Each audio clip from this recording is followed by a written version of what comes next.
औज़ुबिल्लाहि मिनश्शैतानिर्रजीम बिस्मिल्लाहिर्रहमानिर्रहीम। कलाम अमीरुल मोमिनीन अली इब्न अबी तालिब अलैहिस्सलाम।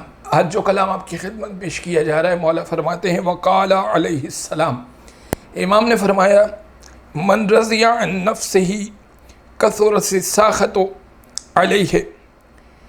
इमाम ने फरमाया कि जो शख्स अपने आप को बहुत ज़्यादा पसंद करता है, इंसान बाज़ लोग अपने आप को बहुत ज़्यादा पसंद करते हैं, जो शख्स अपने आप को बहुत ज़्यादा पसंद करता है वो दूसरों को नापसंद हो जाता है।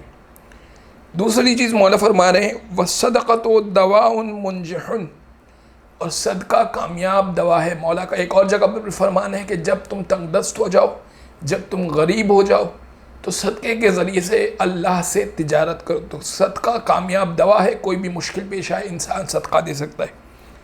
तीसरी चीज़ मौला फरमा रहे हैं व अमालुल इबाद फ़ी आजिलिहिम नुस्बु आयुनिहिम फ़ी आजिलिहिम, और दुनिया में बंदे जो अमाल करते हैं वो आखिरत में उनके सामने होंगे। कुरान भी इस बारे में यही कह रहा है कि जो शख्स एक नेकी लाएगा वो अपनी आँखों से देखेगा, जो शख्स गुनाह लाएगा ज़र्रा बराबर भी वो अपनी आँखों से देखेगा। तो कुरान भी यही कह रहा है, मौला भी यही कह रहे हैं, अहले बैत के फरामीन कुरान के मुताबिक होते हैं, कुरान से हटकर नहीं होते। वस्सलामु अलैकुम वरहमतुल्लाहि वबरकातुहू।